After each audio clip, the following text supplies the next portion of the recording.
Você tem razão numa coisa, Pedro. O acordo, eu acho até que esse acordo nem em troca da anistia. Esse acordo, esse tipo de tema, essa blindagem, ela é uma causa, digamos assim, suprapartidária, né? A corporação se defendendo. Você tem ali cerca de entre 60 e 70 parlamentares que estão com processo em curso no STF, né? E essas emendas PIX, emendas secretas, todo esse jogo aí, elas projetam o aumento desse número, desse contingente de parlamentares, num grau que a gente não sabe ainda, numa extensão que a gente não sabe, mas não é pequena, né? Porque já está constatado pela Polícia Federal, pelo STF, de que, e o Flávio Dino avisou isso lá atrás, alertou. No início, o tom dele foi de alerta, mais ou menos assim, não prossigam com isso. E na sequência, vários acordos foram tentados e não foram levados adiante, né? O Congresso não cumpriu. E essas emendas parlamentares, elas têm uma conexão com aquilo que a gente viu lá na Faria Lima, aquela operação no coração financeiro do país, que é São Paulo. E ali já foi uma operação que ocorreu porque já havia constatação de que o crime organizado estava dentro da economia formal. Uhum. Já tinha lavado o suficiente para estar lá dentro, numa proporção razoável. E guarda conexão com outras malandragens menores, não é? O fato é que você não pode dizer, não há nenhuma razão honesta para que não se queira abrir essas emendas, né? Tanto que a blindagem, ela já é uma confissão de culpa, quer dizer, essa blindagem do jeito que está o texto, ela protege para trás, para o presente e para o futuro. É uma licença para delinquir, né? E mais do que isso, o Congresso se fez uma instância judicial, porque eles têm prazo de 90 dias para decidir sobre o que o STF decidiu em relação a parlamentares. Ora, em 90 dias é um prazo para julgamento, quer dizer, eles estão julgando antes do STF. Então, isso é uma aberração, além de completamente inconstitucional, né? Realmente, nós estamos agora dependendo do Senado. Que deve barrar, né? Pelo menos na CCJ, pelo que o presidente da CCJ vem falando, o Otto Alencar, do PSD. Boa tarde, Bosco, Pedro, Lu e todos que nos assistem. Tem algumas coisas assim que eu acho bem curiosas, assim, olhando o mapa dessa votação de ontem, né? E eu estou olhando o resultado já do segundo turno, porque teve gente até que mudou um pouco de posição, pouquíssimos mudaram, mas teve 2 deputados do PT que votaram sim no primeiro turno e depois não no segundo.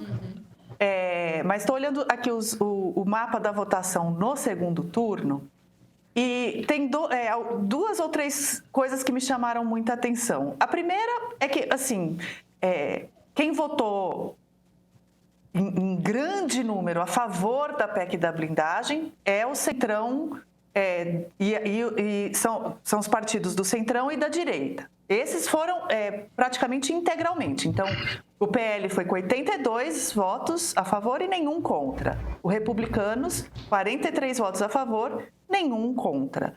O PP, 45 votos a favor, 3 contra. O União Brasil, 52 votos a favor, 5 contra. Eu não vou ler a lista inteira, mas é só para ilustrar como esse bloco desse centrão à direita votou unido. Aí, mesmo o MDB, que às vezes é um centrão que se divide, por assim dizer, né, que realmente fica ali no centro, às vezes com a bancada dividida, foi, em sua grande maioria, a favor da PEC da blindagem.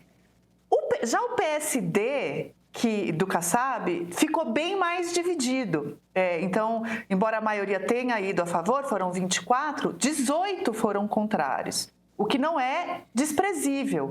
Então, mesmo dentro desses partidos do Centrão, existe esse bloco muito convicto na PEC da blindagem e outros que eu acho que, aí muito mais por temer, talvez, a opinião pública do que por não querer uma agenda corporativista, né, Bosco? Que a gente sabe que realmente essas agendas corporativistas tendem a mobilizar os partidos.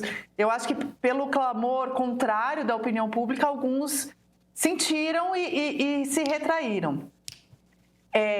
Agora, na esquerda, tem uma outra configuração, e aí pegando um pouco isso que o Pedro tinha jogado na mesa, né? Para mim, assim, ficou muito claro ontem, acompanhando o noticiário, que o Planalto não quis comprar essa briga, porque tem uma agenda de aprovações aí que estão para expirar, e tanto para o ano que vem, né, para o ano eleitoral, quanto ainda para este ano, né, que tem aí a coisa do setor elétrico e tudo mais, da conta de luz, que precisa fazer andar. Então, o jeito que a Gleisi Hoffmann, que é a ministra das Relações Institucionais, encontrou de parecer que o Planalto não está na briga foi o de falar, não, isso é uma matéria puramente legislativa, o Planalto não vai se meter.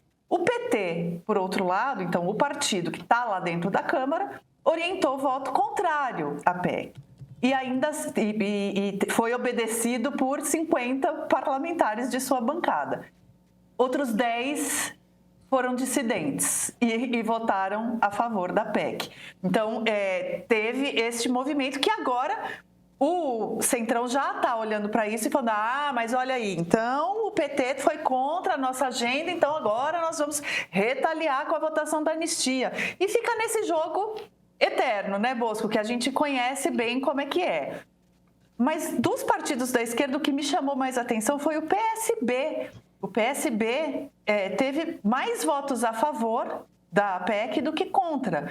E o que prova isso que o Bosco estava falando. Não raro, essas agendas são suprapartidárias, essas agendas que beneficiam a classe política, né, de uma forma geral, e acabam unindo aliados, fazendo aliados de ocasião quem normalmente não se alia, né? Só para concluir essa análise pelo ângulo da esquerda, o PSOL foi integralmente contrário e o PDT teve bem mais voto a favor. Nem sei se a gente ainda enquadra o PDT como esquerda, mas é a esquerda trabalhista originária, né, lá de trás, e era a base do governo até o Lupe romper, né? E o PCdoB também foi integralmente contra. O que eu acho é que agora a gente está, para variar, nas mãos do Supremo. E aí, no xadrez todo, não é só a anistia que vai entrar. Hoje a Bela Megali deu agora há pouco que é possível que a reação do Supremo venha via Flávio Dino, via emendas. Então, a briga, a gente fala muito da anistia porque é a pauta que mais nos chama a atenção, e claro, talvez é a que tenha mais repercussões históricas mais relevantes, né? Mas a questão das emendas é a que tende a tensionar ainda mais essa disputa. Pelo menos é o que me parece. Bosco, deixa eu te... Não, diga. Não, em cima do que a Flávia disse, né? Eu acho que agora nós estamos vivendo uma questão de tempo, né?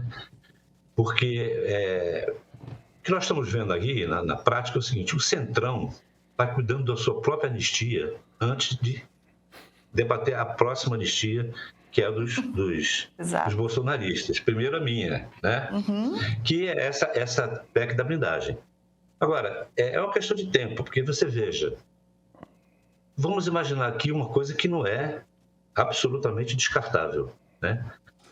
A Polícia Federal está nessas investigações das emendas já faz algum tempo, né? Já tem bastante coisa. Vamos supor que uma operação da PF venha à tona antes que o Senado decida sobre essa PEC da blindagem, né? Ela cai por terra, né? Porque, pelo que a gente sabe em Brasília, Pedro e Flávia, a coisa é feia. O que a Federal já levantou é muito feio e pega gente ali no topo do sistema partidário, né?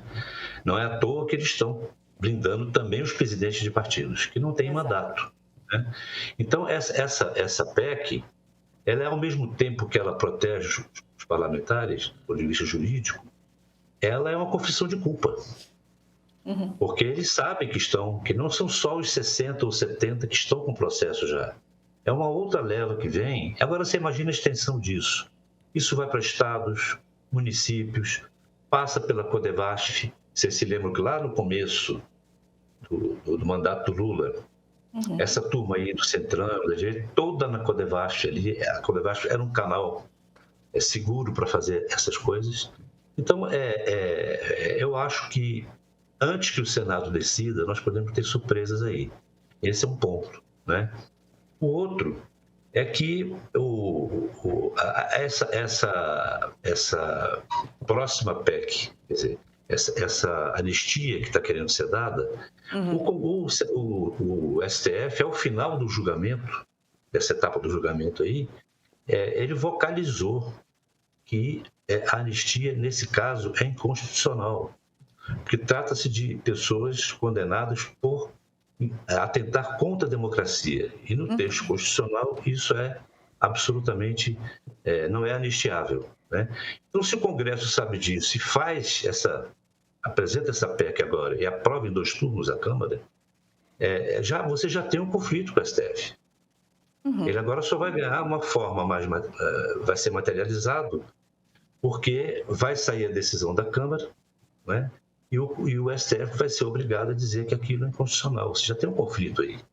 E não é um conflito pequeno. É a primeira vez na nossa história que um ex-presidente responde por tentar derrubar a democracia. Por isso, o meio produziu o julgamento do século, para entender como chegamos até aqui e o que esperar do futuro do nosso país. Nosso mais novo documentário já foi visto e comentado por milhares de pessoas. Olha só o que estão dizendo. O contraponto das posições de alguns militares e cientistas políticos ficou ótimo. As falas da presidente do STM deram um peso de legalidade muito bom. Material digno de ser usado em sala de aula com jovens do ensino médio e superior. Que bom esse registro que vai ficar para a história do nosso país. Excelente roteiro, mérito do Sérgio Rodrigues. Assisti e vou voltar a assistir ao documentário. Ele é muito claro e didático. Agora é a sua vez de assistir e acompanhar o julgamento de quem tentou derrubar a democracia brasileira, munido de